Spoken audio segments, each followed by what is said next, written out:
ગાંધીનગરના state emergency centre પર બેઠક દક્ષિણ ગુજરાતની વર્તમાન સ્થિતિ પર મુખ્યમંત્રીની સમીક્ષા.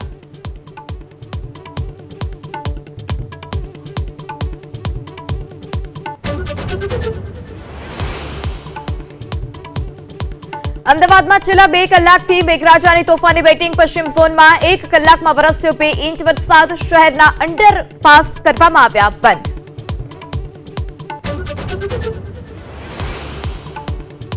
મોરબીના હળવદનો બ્રાહ્મણી 2 ડેમ છલોછલ ભરાતા એક દરવાજો 3 ઇંચ સુધીનો ખોલવામાં આવ્યો. નીચાણવાળા 9 ગામ એલર્ટ પર.